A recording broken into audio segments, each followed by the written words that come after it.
Hello everyone, myself Siddharth Sherpa back again with today's SST classes.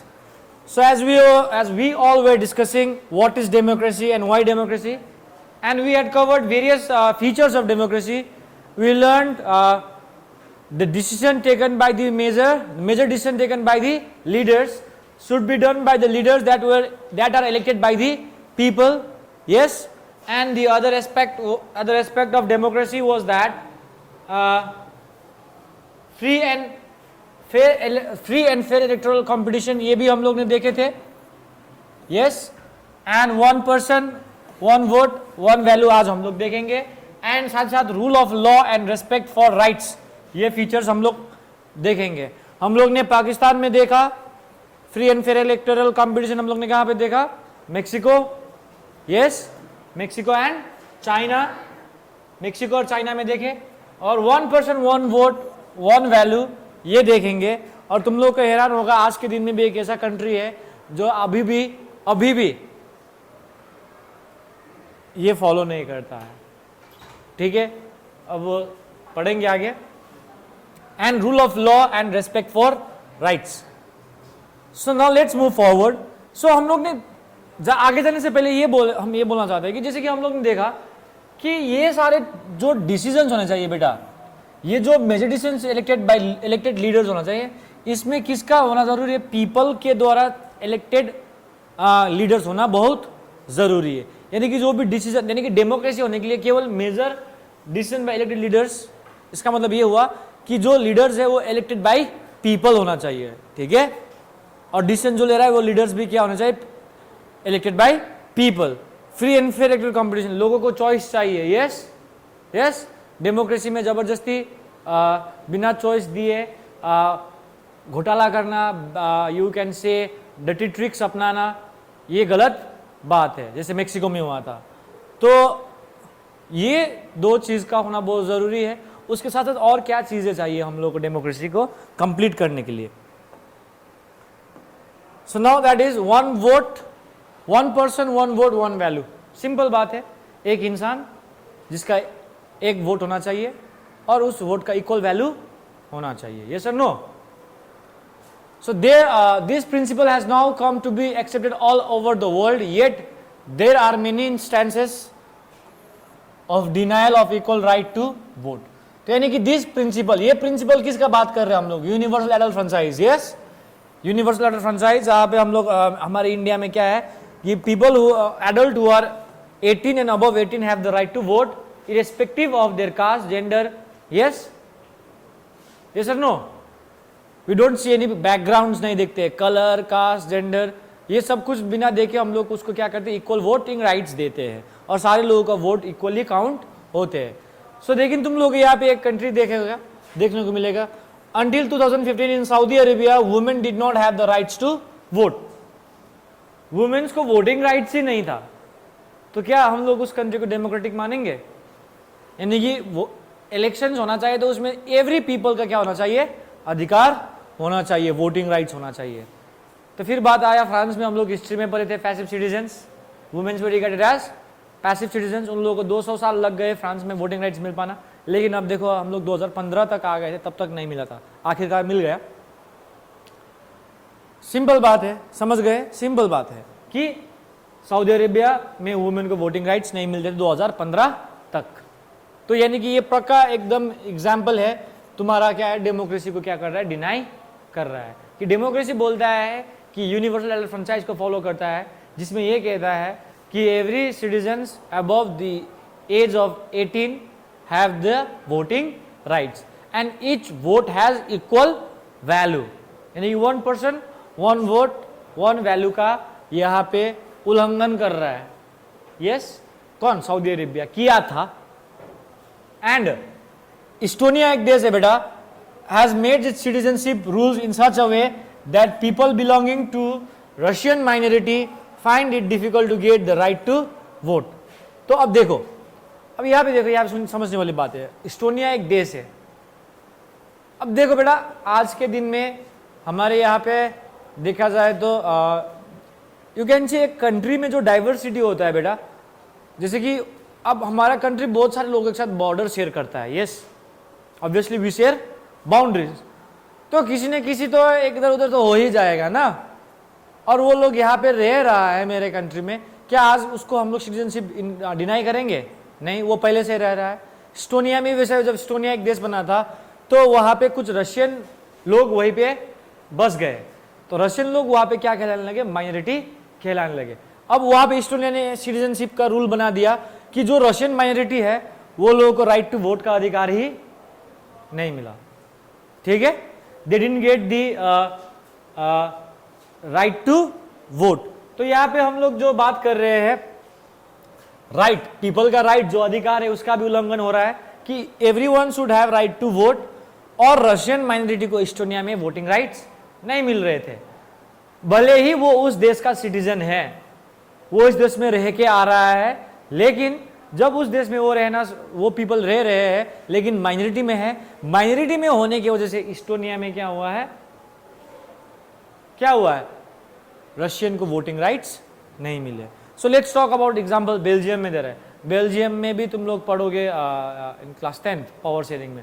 Belgium में भी ऐसे बहुत सारे डाइवर्सिटीज थे, जैसे कि सम मेजोरिटी वेयर डच स्पीकिंग और माइनॉरिटी में फ्रेंच स्पीकिंग थे। वो लोग ने इक्वली पावर शेयर किया है, पार्लियामेंट में मेंबर्स जो होते हैं बराबर होता है दोनों का, तो ऐसे करेगा तो डेमोक्रेसी और स्पिरिट बढ़ते जाएगा। लेकिन ये लोग ने डेमोक्रेसी का कुछ वैल्यू नहीं रखा है, वो लोग का स्पिरिट जो होता है कि ये एक 1 पर्सन 1 वोट 1 वैल्यू, ये वाला प्रिंसिपल को नहीं अपनाया है, ठीक है।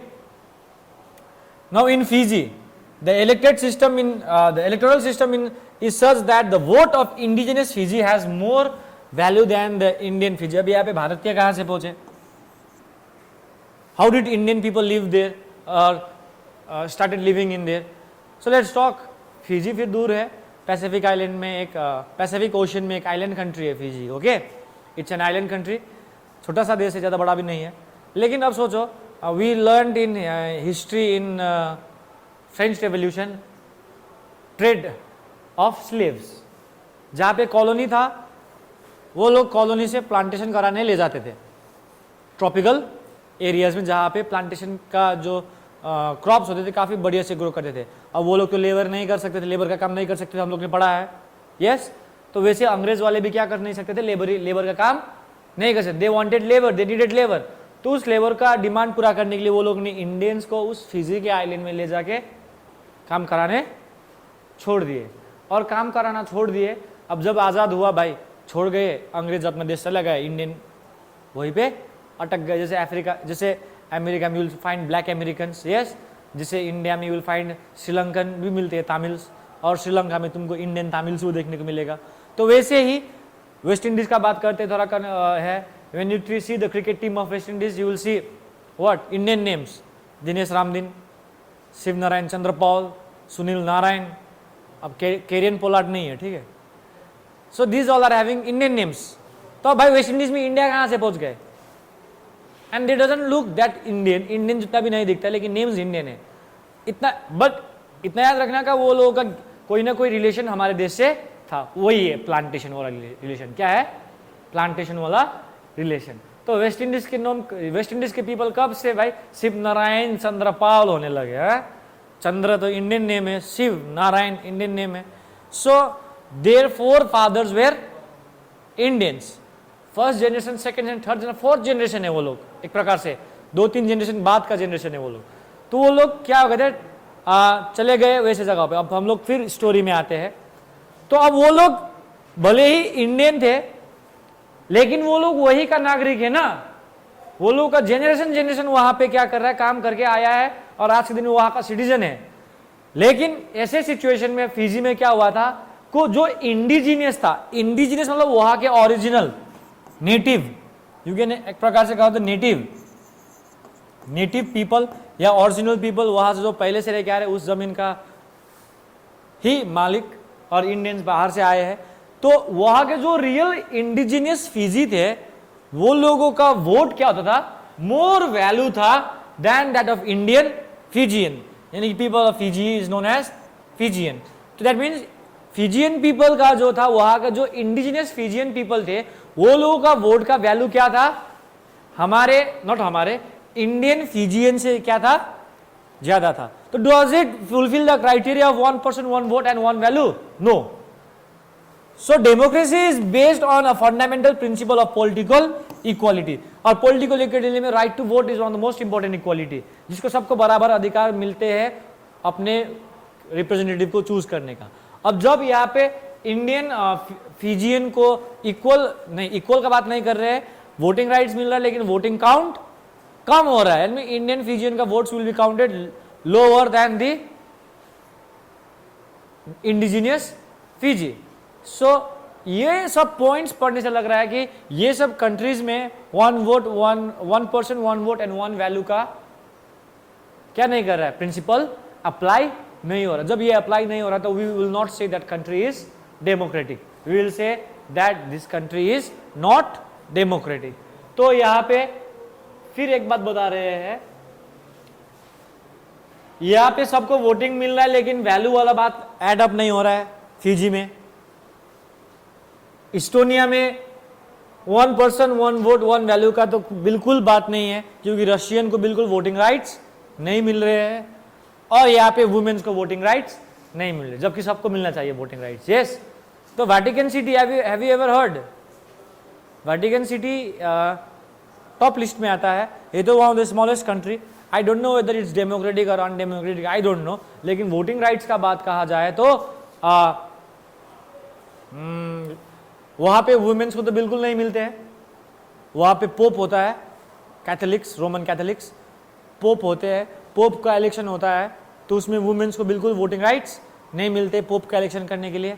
एंड वुमेन छोड़ो, वहाँ पे मेन को भी, बहुत सारे मेन को वोटिंग राइट्स नहीं मिलते हैं, चुनिंदे लोगों के वहाँ पे क्या मिल रहा है, वोटिंग राइट्स मिल रहा है। फिर हम लोग पहुँच गए फ्रांस में, क्लर्गी है, नोबेल्टी है, so womens are still not getting voting rights in Vatican City. Yeah, they are denied from the basic rights that a democracy gives.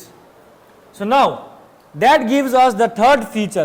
तीसरा फीचर पूरा कर रही है कि डेमोक्रेसी का, in democracy each adult citizen must have 1 vote and each vote must have 1 value. ये नहीं कि फिजियन का 2 गिना जाएगा और इंडियन फिजी का 1, ठीक है? तो ऐसा नहीं होना चाहिए, एक वोट का वैल्यू 1 और सबको इक्वली वोट देने का अधिकार मिलना चाहिए। Is that clear? So now let's move towards next, that we will go in Zimbabwe now. Zimbabwe, capital of Zimbabwe is Harare, I think. So now rule of law and respect for rights. Now what is rule of law? And there is a 2 words, rule by law. King is law, have you heard? King is autocratic ना, वो कुछ भी कर सकता है, अपने मर्जी से लॉ बन सकता है। रूल ऑफ लॉ जो होता है बेटा, इसको we have to follow certain principles. एक गवर्नमेंट जब फॉर्म होती है, they have to follow certain principles to rule a country, that is known as rule of law. That means एक कंट्री चलाने के लिए तुमको कुछ प्रिंसिपल्स दिए रहेंगे, लॉज दिए रहेंगे, उसके आधार पे तुमको क्या करना पड़ेगा, कंट्री को रूल करना पड़ेगा। जैसे कि और कॉन्स्टिट्यूशन डायरेक्ट क्या दिया है, प्रिंसिपल्स दिया है, पॉलिसीज दिया गया है, वहां पे क्या लिया, लॉज बनाए गए हैं कि एक गवर्नमेंट जब बनती है तो वो किस बेसिस पे कंट्री को चलाएगा, ठीक है? दैट मीन्स वो अपने मर्जी से तो रूल नहीं लगा रहा है ना, अपनी मर्जी से रूल लगा रहा है, सब कुछ कर रहा है, तो वो रूल बाय लॉ हो जाएगा, जमीन आसमान का फर्क है, ठीक है? Rule of law that means you will be given a state of law, जिसको ये सारे जैसे कि डेमोक्रेसी के हमने सारे फीचर्स पढ़े हैं अभी तक मैक्सिमम, हाँ उसमें कभी कभी एक्सेप्शन हो सकता है, लेकिन जितने फीचर्स डेमोक्रेसी का दे रहा है वो सारे डेमोक्रेटिक फीचर्स को देखते हुए हमको क्या करना पड़ेगा, रूल करना पड़ेगा। ऐसा नहीं कि डेमोक्रेटिक फीचर्स को या डेमोक्रेटिक राइट्स को तुम दबा के अपना रूल लगा रहे हो, वो गलत है। हम लोगों को रूल ऑफ लॉ यानी कि जो रूल एक प्रिंसिपल सेटअप किया गया है, एक डेमोक्रेटिक प्रिंसिपल्स जो है उसके आधार पे हम लोग को क्या करना है, कंट्री चलाना है। तो उसके आधार पे देखा जाए तो जिम्बाब्वे डेमोक्रेसी या डेमोक्रेटिक नहीं है। क्यों? देखो, Zimbabwe attend independence from white minority rule in 1980। तो वहां पे गोरे लोग क्या कर रहे थे, अभी भी 1980 तक रूल कर रहे थे। तो जैसे कि लाइक इन इंडिया हम लोग ने भी क्या किए थे, आज़ादी क्या किए थे, independent, we struggle for the independence. तो इंडिपेंडेंस के लिए स्ट्रगल किए और हम लोग ने गोरे लोगों को खदेड़ दिए। तो वैसे ही जिम्बाब्वे में माइनॉरिटी जो थे वाइट थे, और वाइट माइनॉरिटी के होने के बावजूद जिम्बाब्वे को क्या कर रहे थे, रूल कर रहे थे। तो 1980 में 1980 में वो लोगों को क्या मिला, इंडिपेंडेंस मिला। किससे, वाइट रूल से। अब भाई जिस पार्टी ने इंडिपेंडेंस लाया है वो पार्टी तो पॉपुलर रहेगा भाई, ये सब नो। हमारे देश में कांग्रेस था उस समय, सो कांग्रेस वाज वेरी पॉपुलर, ये सब नो। अब पंडित जवाहरलाल नेहरू वगैरह हीरो हो गए, ये सब no. Okay, so now since then country has been ruled by JANU PF, the party that led the freedom struggle। तो ये जानू पार्टी जो था बेटा, जानू अब किसके जानू आई डोंट नो, ठीक है। जानू पीएफ रॉबर्ट मुगाबे का है, ठीक है। ZANU PF the party that led the freedom struggle. तो ये जानू पीएफ का लीडर जो थे रॉबर्ट मुगाबे थे। कौन थे, रॉबर्ट मुगाबे थे। उन्होंने क्या किया बेटा, उन्होंने ये जानू, अच्छा बात है, उन्होंने जानू, ये गलत बात नहीं है बेटा। देखो, उन्होंने अपने जानू पीएफ को स्ट्रगल कराया, फ्रीडम फाइट, मतलब he was a freedom fighter एक प्रकार से। फ्रीडम स्ट्रगल में बहुत सपोर्ट किए अपने देश को, और धीरे धीरे करके उन्होंने स्ट्रगल करके ये जानू पीएफ पार्टी फॉर्म करके उन्होंने अपने देश को आज़ाद करवाया। अब आज़ाद करवाने तक तो सही है, अब उसके आगे क्या होता है देखो, उसके आगे भी कुछ। It's leader Robert Mugabe rule the country since the independence. जब से आजाद हुआ तब से रॉबर्ट मुगाबे ही क्या कर रहा है, देश को चला रहा है। इलेक्शंस भी हो रहे हैं बेटा regularly and always won by जानू पीएफ, समवट लाइक मेक्सिको, ठीक है। यहाँ पे इलेक्शंस भी हो रहा है। अब देखो, सबसे पहली बात, जब जैसे कि जानू पीएफ जो था, जब स्ट्रगल जीतता है तो कंट्री इलेक्ट करता है, डेमोक्रेटिक वे में क्या करता है, इलेक्ट करता है, ठीक है। किसको, रॉबर्ट मुगाबे को as a president. Remember that, यहाँ पे कोई घोटाला नहीं हुआ है। रॉबर्ट मुगाबे को डेमोक्रेटिकली ही क्या मिल रहा है, लोगों का अप्रूवल मिल रहा है कि सर आप प्रेसिडेंट बन सकते हो, उनको वोट, क्योंकि आपने भाई देश को आज़ाद करवाया है, आप बहुत पॉपुलर भी हो, हीरो भी हो, तो तुमको क्या मिलेगा, वोटिंग कराए, इलेक्शंस हुए जिसमें जानू पीएफ क्या बन गए, रूलिंग पार्टी बन गए, और रूलिंग पार्टी बनने के बाद रॉबर्ट मुगाबे लीडर बन गए। तो भाई जब से वो लोग फ्रीडम हुआ है, आज़ाद हुआ है, फ्री हुआ है, तब से रॉबर्ट मुगाबे प्रेसिडेंट के पद से कभी हटा नहीं। इलेक्शंस भी हुआ regularly, but they were always won by the जानू पीएफ पार्टी। तो देख रहे हो यहाँ पे रॉबर्ट मुगाबे मुट्ठी किया हुआ है, देखने में कितना सीधा साधा है ना। देखो बात यहाँ पे है, अब ये यहाँ पे तुम लोग सोचो कि जानू पीएफ जो है पॉपुलर पार्टी भी था, क्या था, फेमस पार्टी था, क्योंकि इसने क्या किया था, आजादी लाया था। और तुम लोग सोचो कि भाई सर फेमस है तो यस कि ये लोग पावर में बने रह सकता है, लोगों ने पसंद किया होगा इसलिए पावर में, लेकिन ऐसा बात नहीं था बेटा, बात यहाँ पे ऐसा नहीं था। क्यों, क्योंकि president Robert Mugabe was popular but also use unfair practices in elections. Elections में भी उन्होंने क्या किया, अनफेयर प्रैक्टिसेस किया, समवट लाइक मेक्सिको, ठीक है। अब यहाँ पे अनफेयर प्रैक्टिसेस क्या किया बेटो, देखो अब ये पूरा चीज ही अलग कर देता है।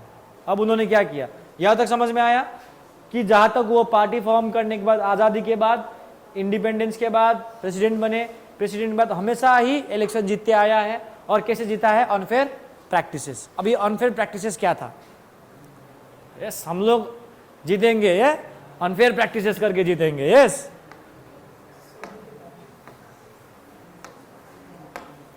Step taken by Mugabe. His government changed the constitution several times to increase the powers of the president and make him less accountable. Now, what is accountable? Accountable, jawabdari, responsible. A government is always accountable to the people. Why? क्योंकि people ने तुमको elect करके रखा है, गद्दी दिया है, leader बनाया है, तो कल के दिन में कुछ भी होता है बेटा तो तुमको लोगों को जवाब देना पड़ेगा, तुम जिम्मेदारी उठाना पड़ेगा, अपने कंधे पे लेना पड़ेगा ना, क्योंकि लोगों ने तुमको आशा करके, भरोसा करके तुमको उस पद पे पहुंचाया है, इसलिए ताकि तुम अच्छे से रूल कर पाओ। लेकिन जब तुम अच्छे से रूल नहीं कर पा रहे हो, कुछ प्रॉब्लम्स आ रहा है, तो हमेशा कौन जिम्मेदार रहेगा? सरकार जिम्मेदार रहेंगे या रेस्पॉन्सिबल रहेंगे, जवाबदारी रहेंगे। तो लेकिन मुगाबे हटाना सोच रहा था कि हम उससे हट जाए। I don't want to be accountable, देश में कुछ भी हो मेरे ऊपर दोष नहीं जाए, मैं रेस्पॉन्सिबल नहीं होना चाहता हूं। इसलिए उन्होंने संविधान चेंज किया बहुत बार, और उन्होंने अपना पावर बढ़ाया और अकाउंटेबिलिटी क्या किया? कम किया। यानी कि अब उनके ऊपर अकाउंटेबिलिटी नहीं आएगी। जो कुछ भी हो रहा है भाई रॉबर्ट मुगाबे के सर पे नहीं आएगा। No, he is removing his accountability, कि भाई अब मुझे समझ रहे हो अकाउंटेबिलिटी का मतलब? Yes, I hope you all understood, कि भाई जिम्मेदार या जवाबदारी नहीं रहेगा। उन्हें संविधान चेंज किया, परवेज मुशर्रफ जैसा भाई डिक्टेटर हो गया ना सीधा। अब सीधा क्या हो गया? डेमोक्रेटिक से क्या हो गया? डिक्टेटर हो गया। पहले हीरो था, अब विलेन बन रहा है देश के लिए। देश को आजाद करवाया, लेकिन अब वो अपने आप में पावर लेना चाह रहा है, फिर हाथ में अथॉरिटेटिव बन रहा है, पावर से रूल करना चाह रहा है और अपना पावर बढ़ाए। अब देखो, opposition party workers were harassed and their meetings disrupted. Opposition party democracy का सबसे इंपॉर्टेंट पार्ट होता है। यस, जितना रूलिंग पार्टी इंपॉर्टेंट है, उतना ही ऑपोजिशन पार्टी तुम्हारा क्या है? वेरी मच इंपॉर्टेंट है। विदाउट ऑपोजिशन पार्टी डेमोक्रेसी अच्छे से काम नहीं करेगा। तो जब तुम ऑपोजिशन पार्टी को रहने ही नहीं दोगे, तो तुम तो अकेले पड़ जाओगे ना भाई। जब अकेले पड़ जाओगे तो भाई जो मन में आएगा करोगे, क्योंकि तुमको क्रिटिसाइज करने के लिए दूसरा पार्टी नहीं है। Public protest and demonstration against the government were declared illegal.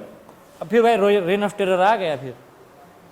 हाँ, दशक नहीं था, लेकिन रेन ऑफ टेरर जैसा उन्होंने सिस्टम लगाया। I hope you all can सोच सकते हो ये सिचुएशन। भाई प्रोटेस्ट इलीगल है डेमोक्रेसी में? No, we can do protest if it is in a peaceful way. इससे लोगों का प्रॉपर्टी लॉस नहीं हो रहा है, यस कॉन्फ्लिक्ट्स नहीं हो रहे हैं, तो शांतिपूर्वक हम लोग डेमोन्स्ट्रेशन सड़कों पे आके कर सकते हैं।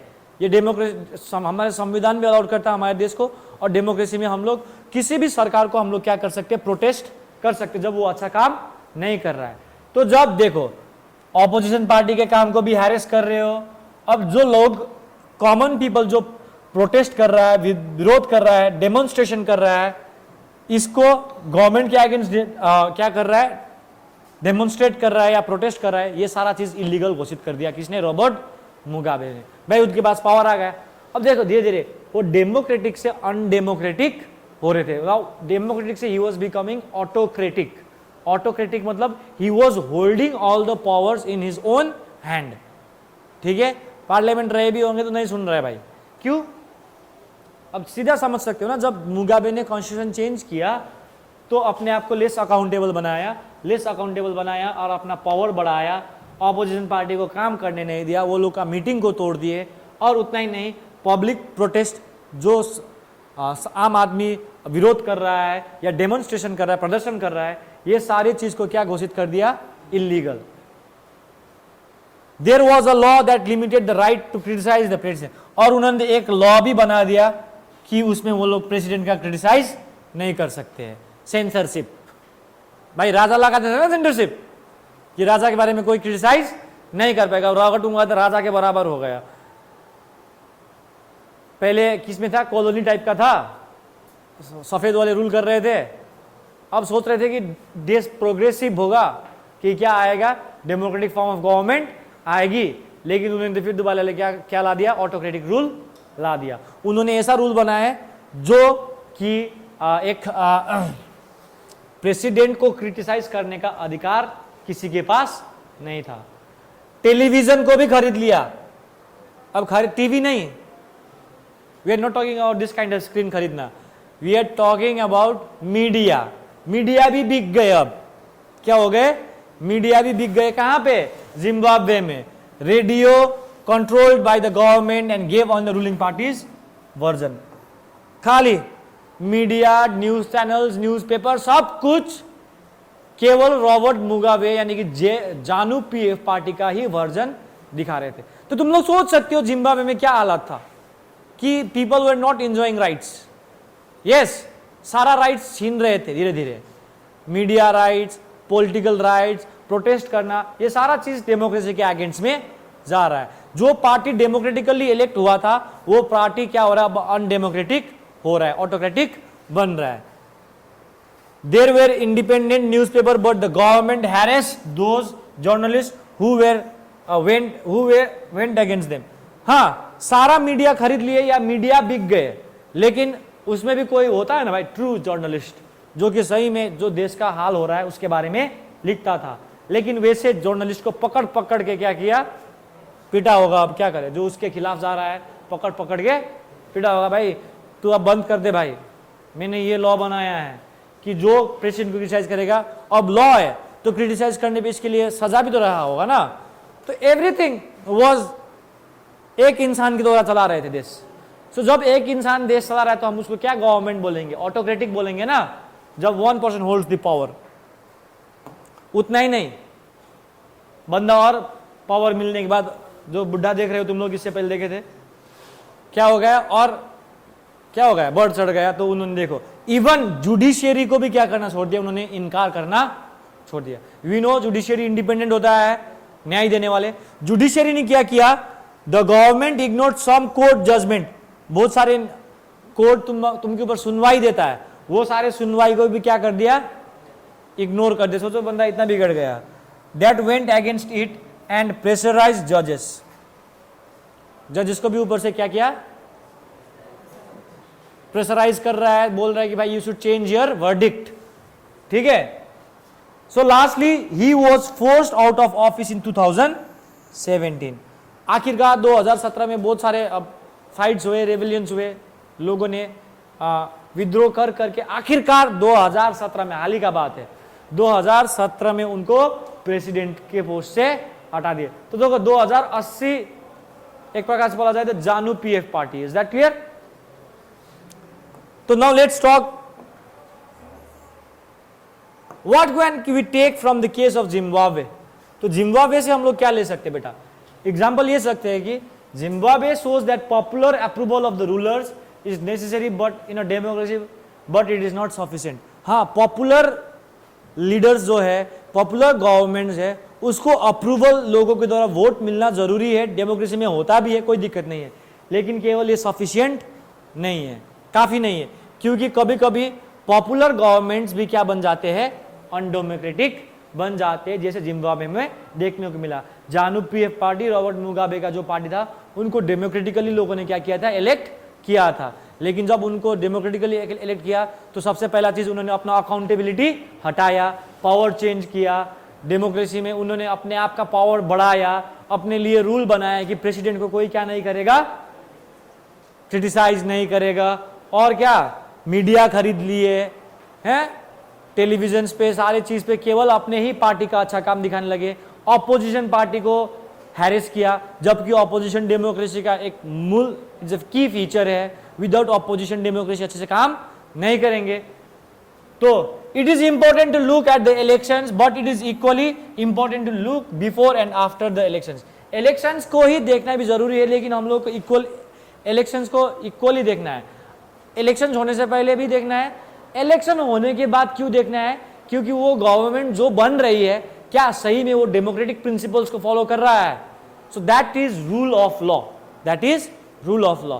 रूल ऑफ लॉ मतलब कि ये सर्टन प्रिंसिपल्स है जिसमें यूनिवर्सल एडल्ट फ्रेंचाइज, जैसे कि जितने भी फीचर्स हम लोग पढ़ रहे हैं अभी तक, वो फीचर्स को हम लोग को क्या करना पड़ता है, फॉलो करना पड़ता है, तभी जाके वो डेमोक्रेटिक कहलाएगा। क्या सही में वो गवर्नमेंट ये सारे फीचर्स फॉलो कर रहे हैं, तो ये देखना जरूरी है।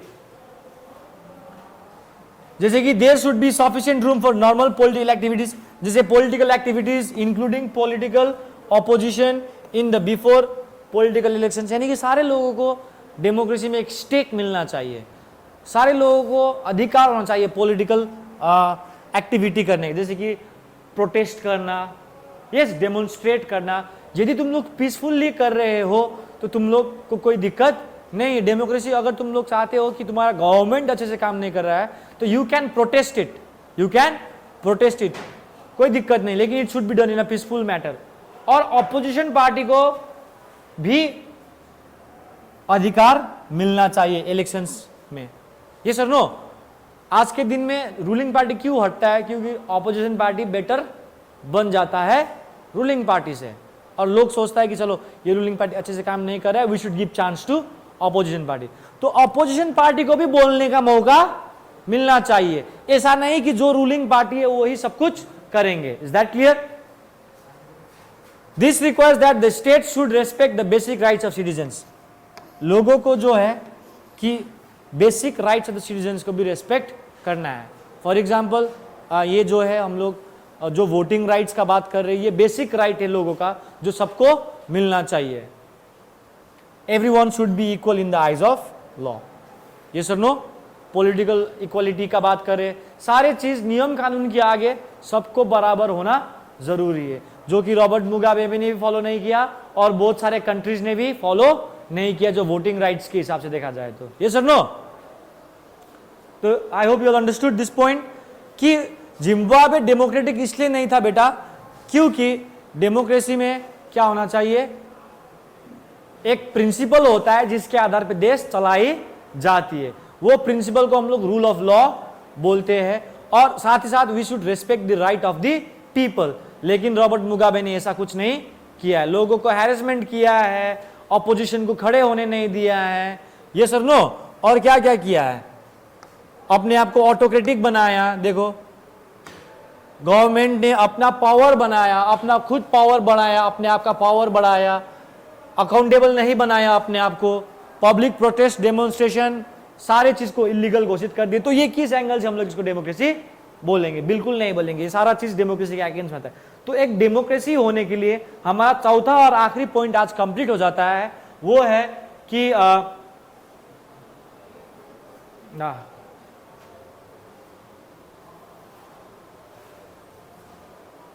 चौथा और आखिरी पॉइंट ये है कि these aspects give the fourth and the final feature of the democracy. A democratic government rules within limits set by the constitutional law and the citizens right. यानी कि जब भी हम लोग रूल करते हैं, जो भी पार्टी रूल करने आता है, गवर्नमेंट अलग है बेटा, सरकार अलग है और पार्टी अलग है। एक पार्टी क्या करता है कि गवर्नमेंट बनाने की कोशिश करता है, तब वो पार्टी का गवर्नमेंट फॉर्म हो जाता है। लेकिन सब पार्टी का तो नहीं बनता ना बेटा। तो जब जिसका सेकंड हाईएस्ट होता है वो माइनॉरिटी होता है या ऑपोजिशन बोलेंगे, उसका भी उतना ही भूमिका होता है जितना रूलिंग का होता है। तो हम ये कह रहे हैं बेटा कि गवर्नमेंट जो बनता है, जो गवर्नमेंट बन गया है, उसको जो क्या फॉलो करना पड़ता है बेटा, लिमिट्स होते हैं अपने, जो कि हमारे संविधान क्या करता है, तय करता है। और सिटीजन्स का राइट को भी हम लोग को क्या करना पड़ेगा, रेस्पेक्ट देना पड़ेगा। जब गवर्नमेंट अपने मर्जी से रूल करेंगे तो क्या पता उनके रूल से बहुत सारे अधिकार को क्या पड़ जाए, हानि पड़ जाए, या इस अधिकार का उल्लंघन होता है। तो this is rule of law. That means a government जब भी रूल करता है तो ये कॉन्स्टिट्यूशनल प्रिंसिपल्स या लॉज के आधार पे रूल करता है, ना ही अपना लॉ बनाएगा, जो कि रॉबर्ट मुगाबे ने किया था। सब अपना लॉ बना दिया था, इलीगल घोषित करना, अपने आप को पावर बढ़ाना, अपने आप को कम अकाउंटेबल करना, ये सब नो, प्रोटेस्ट होने नहीं देना, ये सारा चीज इस चीज को डिफाइन नहीं करता है। ये चीज जो बोला जा रहा है ये जिम्बाब्वे में प्रिवेलेंट नहीं था।